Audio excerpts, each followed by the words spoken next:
Hello. Hello. Hello once again. How are Hello once you? again. I am good. I was just saying my morning started early with a doctor's appointment, and then I was telling you we had this little bird's nest outside our front door, and the last baby left this morning. It's So I've had so true empty engaging. nest. True empty nest. I didn't want to say how I'm resonating with that on a personal level myself, but yes, that's a fun summer when you get to watch the little eggs and watch them Yeah. hatch and the little beaks come out and Yeah. demand attention, and then I've they're gone. one empty nest. I have my 23-year-old moved back home with us, but the birds have left. Yeah, that's right. Circle of life, Danielle. Yep. One's Yep. fiber going, one's coming back. And that's what I hold on to as I look at, face empty nest is they're never really gone. No, no, no, no, no. Okay, so last week, the podcast episode we recorded last week, we were talking about just trying to find some new and interesting topics. What do people want us to discuss? And so we put the call out on LinkedIn, and we actually got some great suggestions. And I welcome that. Door is not closed. So if anyone wants to chime in and add more, Yes. contact us any which way and let us know because we're happy to take suggestions. Yeah. Yep. But we decided to start with a question that came to us from Ryan Schramm. Shout out to Ryan. And I'm going Yay, to Ryan. read it. And actually, it was interesting because I had actually, even before he posted that, you and I had both seen a LinkedIn post around a similar topic. And I had sent it to myself. And you immediately knew which one I was talking about. So we're gonna bring Yeah. that up too. But I if you, either screenshotted it or saved it in LinkedIn to my saved post. So yeah. same energy here. Okay, so from Ryan, I'd welcome a candid dialogue around the continued black box surrounding creator influencer pricing standards in light of record marketer expenditures. Even with theatrical, television, and stage talent, market rates have been aggregated via representation agencies to a point of mutual confidence. Attempts to do so on a provider by provider basis have fallen short for a variety of reasons, not the least of which is sample size. It would be interesting to hear where things can/should go from here. Okay. And as I said to you, at its base, this is a question about pricing, standardization, compensation rate. But I'm leaning on you to unpack that question because there's a lot of sort of jargon in there. And, Yeah. what do you make of it? Black box, provider by provider. What is he talking about? I think the black box reference, I mean, influencers themselves are, I would say, not at all closed off about sharing pricing. Yeah, they have. I mean, you have to Yeah, be I mean, ready I to think share. there are plenty of influencers/creators who share out media kits that have pricing in them. They're happy to. We used to work with a blogger called Pinch of Yum, and once a month they would post Yeah, all the money they made off of their platforms and exactly where it all came from. I mean, I think it kind of behooves influencers to share that pricing with each other so that they can make sure they're getting paid fairly. So the black box element is not coming from that layer right, of the relationship. I right. think where the black box is coming from, and I've talked about this before because it's frustrating feeling like and I don't know if you feel this the same way. I find it frustrating to feel like I'm part of the problem when I don't want to be part of the problem because I feel like where the black box comment is what that's referring to are the influencer marketing agencies Mm, who are hard this information. not necessarily because they need to guard, not necessarily because it has to be secret what influencers are getting paid, but because I think the real issue is that there's no consensus as to what agency fee should be and what that Yeah. agency margin should be. And we've talked about this before. Like I always mention the legendary who is now very obviously no longer a client when she let me know that our agency fee should be 4%. Ugh. We could probably Yeah. all agree no, that is not the number. Right. But Right. So yeah, like I've talked to PE firms who've told me that influencer marketing agencies that they invest in have a 65% margin. okay. I So don't wait. Let know. me let me pause for Yeah. effect here, because what you're saying is there's this huge discrepancy and an emotionally charged discrepancy, let's be honest, between the brands that hire us as influencer marketing agencies wanting to get the best pricing, so they think, and comparing it to a media buy, to a paid digital programmatic buy. And the folks who are sort of experts at business building and growth for small enterprises, what that would look like, saying 65% margin versus the brands bottoming out at 4% margin. Like, let's just take that in. That is a remarkable discrepancy.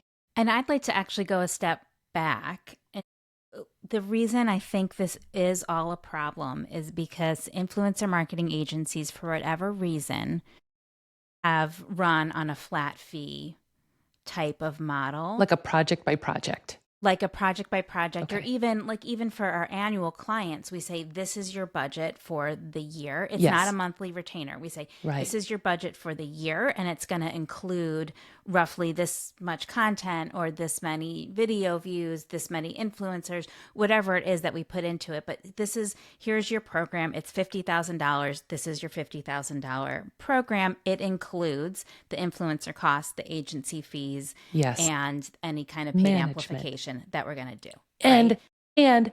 the hiccups and the problem solving and the, oh shit. Right. Well, that's a whole other thing. But so my point is, that's how we price things. Yes. That is very different from most other marketing agencies. And that, I think, is the root of this issue.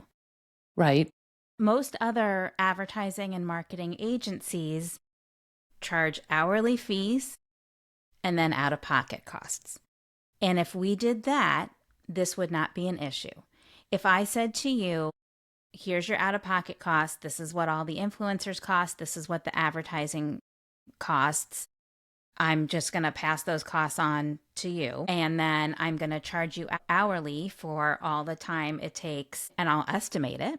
Right. But you're going to be charged hourly for all the work it takes to manage you, the work it takes to negotiate, the work it takes to set up the ad campaigns and optimize those on a daily basis. Suddenly, there is no black box. Suddenly, Right. It's all out in the open. I have seen some larger brands try to move influencer marketing into that type of pricing model. I have seen RFPs from very large, like holding company, brand holding, is that what you would call it? Like these brands that have like multiple brands underneath them, these giant super Parent brands. company, so to speak. Parent companies, right. I've seen them ask for pricing Transparency. in that model. Okay. And I'm kind of all for it because it like gets us out of this yucky conversation of having to, I don't want to have to be in the position of justifying a profit.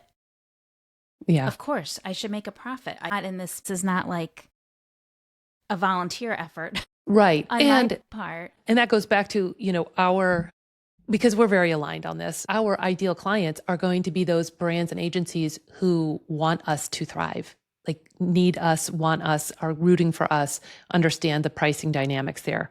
But let's go back to that model. What is then stopping any of us from doing it? And I think it's because there would be sticker shock at how much lift there is for an agency like yours and mine for the management piece, the set sort of hourly, cumulative, this is what a year of hiring us looks like.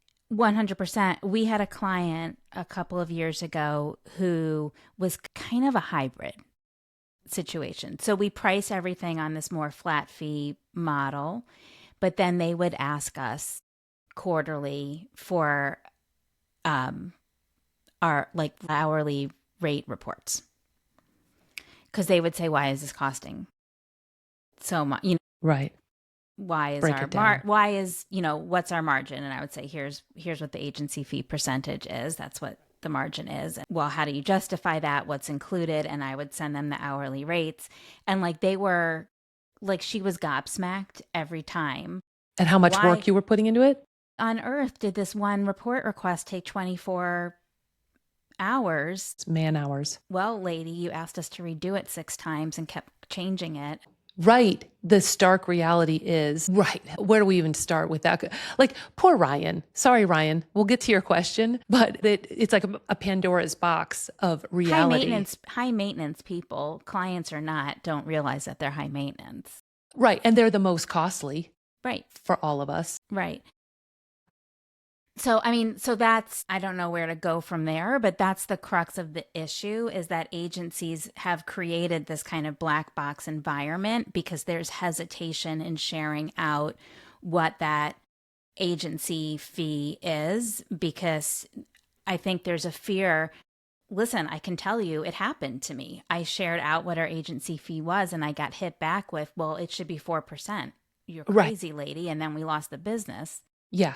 And you only need that to happen once Right, for it to be right. like, Like, so obviously there's some fear here, but as I think I kind of started saying this before and then we went off onto another tangent, but like I've talked to PE firms who have investment in other influencer marketing agencies who are like, yeah, no, this like giant influencer marketing agency has a gross margin of 65%. yes. No client is accepting that as an agency fee in a proposal. So the only way that agencies are getting to a gross margin like that is through double dipping and like Right. all sorts dishonesty, all sorts of hinky behavior To, going to both on. reach the 65% gross margin, and be quote unquote transparent about it You can't. requires some cooking the books. Yeah. I mean, that's a tough, that's a little extreme to call it that, but there's right, the double dipping and the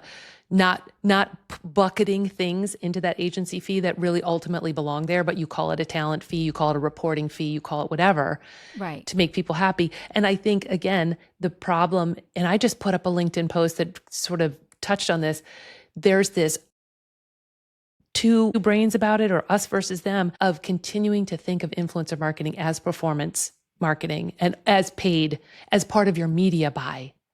And it just doesn't stack Well, up like that. that's where you end up. Well, I mean, even a media agency is not going to accept 4%, but that's where you end Right. up with that type of suggestion. And the mindset around it. And the, Right. not understanding that a media buy, a programmatic ad spend is so different than managing off camera when we were talking about managing influencers, navigating the sort of high risk, high maintenance needs of human beings who are being set up to perform for the brand in a certain way. It is not push a button and flow money and creative content out there. It's nurturing relationships. Right. Yeah. I'm Yeah. sort of preaching to the choir. So I think, I mean, to get to Ryan's question, internally at our agency, I mean, we do have structure around all of this and levels, and we have we have pricing guidelines that we use. There's a base price for different tiers of influencer, and then there's kind of kickers we add on based on complexity of ask. Like we're engaging with an influencer right now, and she's creating like a whole miniature thing. She's an artist, and she's like creating this whole Diorama. basically, yeah. Like, and that's that costs intense. more than someone going to Costco and holding up a new product and telling their followers to check it out, that they love it. Absolutely. So there's that. There's are you part of a very rare type of demographic? Sure. I always give the example of the male bodybuilder who records talking to video in Southwest Idaho in a gym. Like, right. Like guys don't do that. So, there are different factors that go into it, but yes, we have base rates for each of the platforms, different tiers within those platforms. We break them down. Like micro influencer in our world is not just one chunk. We actually break that down into four or five different levels within. Based on different levers that you're trying to flip. Yeah, from like 10,000 followers to 100,000 followers, we actually have 4 to 5 different pricing tiers, just even within that. Okay, and let's, again, pause for effect here. You're talking about influencer fees and transparency, but hear me, people. Danielle is also doing all this navigating on the managing side of things. So it's not just this cut and dried, black and white, here's our pricing. It's let's think through this, the time and effort to find these people. Like that goes into not what you're paying them, but your expertise that your clients are paying for on that margin of profit or gross, anyway, there's a lot to it. So, I mean, I don't know where to go from here. I think we're seeing, so I wanted to bring up this other LinkedIn post, which was from Marissa Vogelsang. So she shared rates. She shared a list of actual fees paid for a recent campaign. She classified that she doesn't have any actual names in there, but there's a row for every influencer. And then there's columns, and the columns have number of followers in ranges. So like 1 million to 5 million or 50K to 100K. Mm-hmm. She shares the average views that they get per video. She shares what she offered to each of them. She shares what their deliverables are. And then she shares the estimated CPM. Yeah. That looked incredibly similar to what our internal spreadsheets look like when we put together a program. Yeah. So here's what I wanted. I was going to look to see who she's with. Oh. Is it Aligned an Growth? agency? Aligned Growth, is that an agency? Yeah, influencer management for D2C brands. So that's interesting. Well, hold on. Now she's influencer management. Does that mean talent manager? No, because then she wouldn't have offered it that way. We should ask her. Maybe we should have her on. Yeah. But I feel like you can only share something like that if all of your clients know, if they're paying your fee separately. Like if your out-of-pocket influencer costs have to be transparent to your clients if you're sharing that as an agency. I was going to also say that I see a lot of brands. So Sarah from Wix, is that called Base 44 now? No. Or did she move? Oh, is it Base 44? I'm thinking of Basecamp. That's different. Yeah. No, I think it's a subset of Wix. Yeah, so she shares rates all the time. She can do so because she's a brand. Right.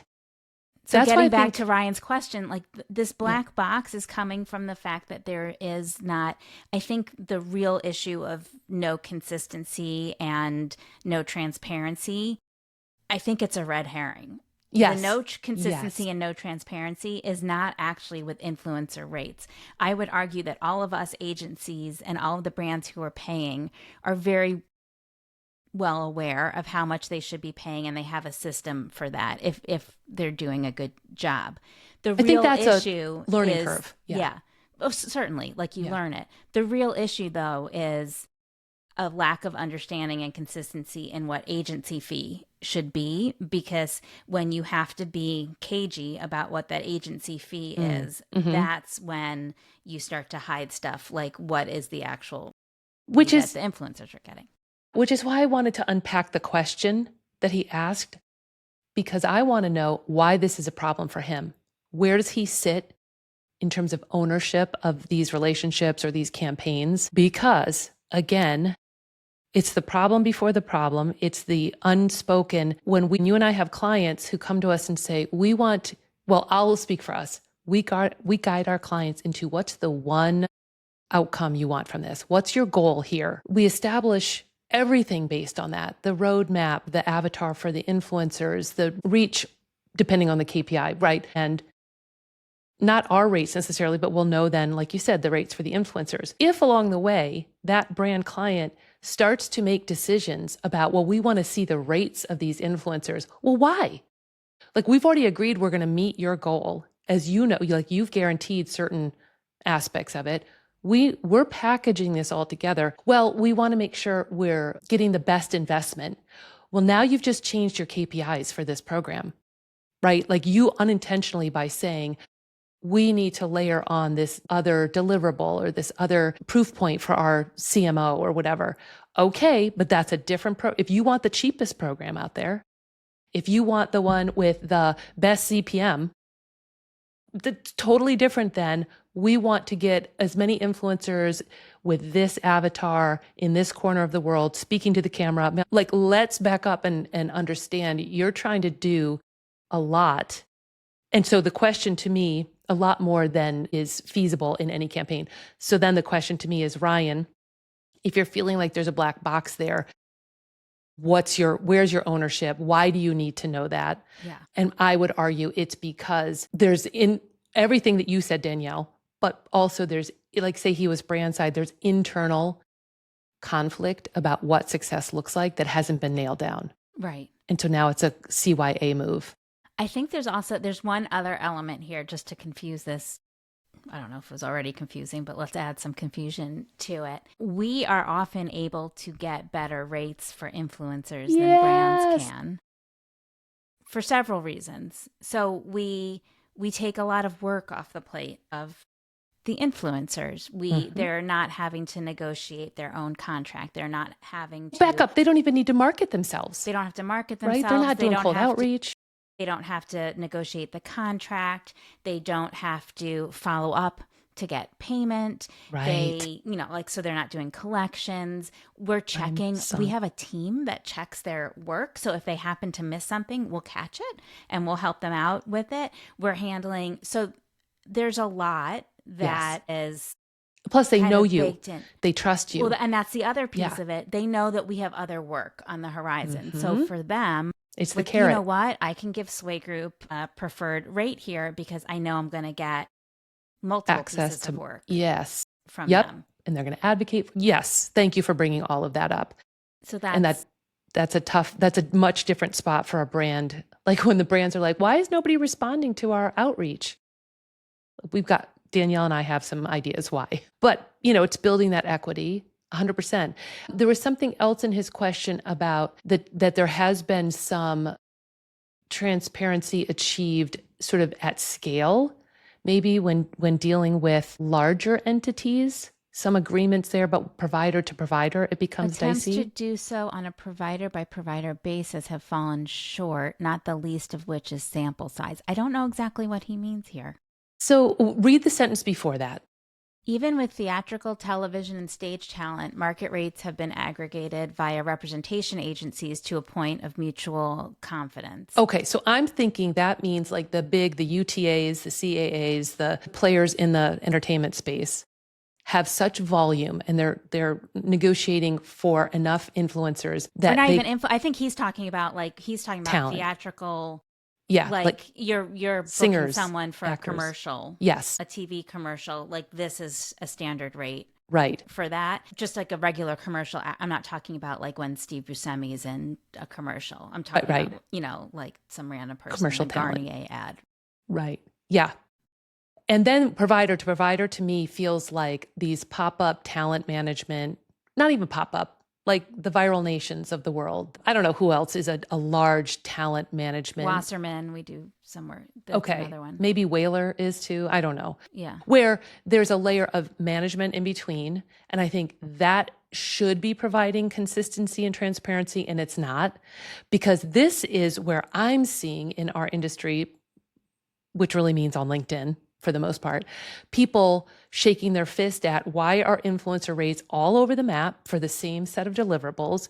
And why can we go out to an influencer, like sort of solicit them for work or, pitch them a paid opportunity, get back a $50,000 price tag, balk at that and have it end up somewhere around 2,500. But the bleepity bleep is going on there. So I think that's the other sticking point that I'm hearing when it comes to pricing and standardization is why is that all over the map? Yeah. And again, part of me is like, it's a learning curve. And if you don't want to have that learning curve, you hire Danielle, you hire me and our agencies because we've got it down. Otherwise, that's the price of admission for dealing with the talent manager layer or dealing with talent directly as a brand. I will say, to caveat, like I know I talked about our amazing spreadsheet and we have all these base numbers. I will say where I share Ryan's frustration with consistency and pricing models is when it comes to usage and exclusivity. For sure. And like 18 months ago, 2 years ago, that was baked in. That was nothing. It was baked in. Yeah.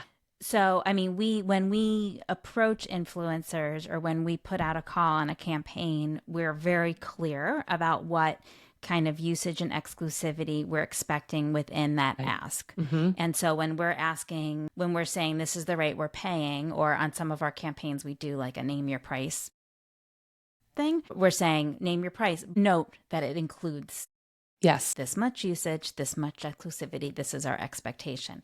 Where I feel frustrated sometimes is when we're dealing with management agencies for some of these larger influencers. Sometimes they will ignore our ask and not give us a bundled rate, or they will price out the Yes. usage on a week by week basis, and the rates are like crazy high percentages of the initial ask. The exclusivity is like, there's just, that's where I'm seeing it's kind of like a free for all, and let's just name our cuckoo number and Yeah. see who bites. Let's shoot for the moon. Yeah. Yes. And this reminds me, it all comes, the transparency conversation factors into this too, because this is a very nuanced dance that we're doing on the negotiation side. And it does involve emotion. It does involve equity built in these ecosystems, in these communities. And if when a client were to say to us, we want to be part of that, absolutely not. Like that becomes so untenable because the client gets emotional. We've seen this happen. They like a certain influencer. If you present an influencer before you've nailed down those details and the client loves them, man, again, before pricing standardization becomes an issue, it's the emotional. Now I've just lost part of my power dynamic in this process because the client, who I want to please and have them feel successful, has attached themselves emotionally to having this influencer that we presented.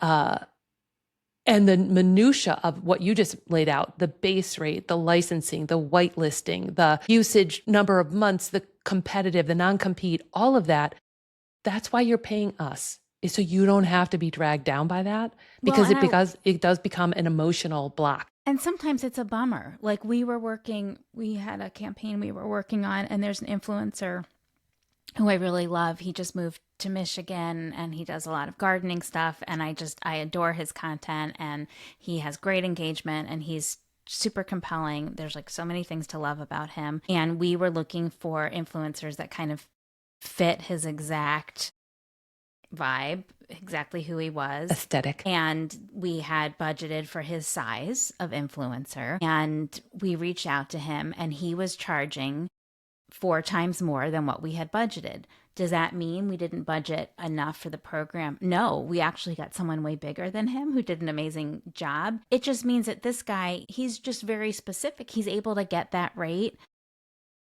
I might have a really interesting conversation if we were sat down sometime, just kind of like shooting this shit, and like I think, I don't know, like, how did you get there? I have some thoughts on it, but like he gets plenty, he's doing fine. He gets plenty of sponsored work. That happens to be his rate.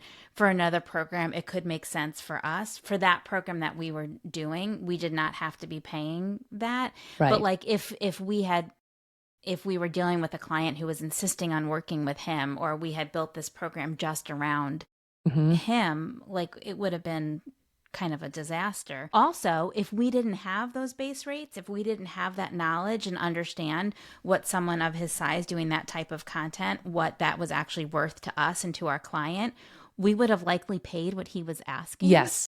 That's, I think, the part of the crux of Ryan's crazy question. And what I'm seeing out there is, are you kidding me? And you and I are like, every day we see that. Like, that is just the nature of the beast, and we know how to weather it.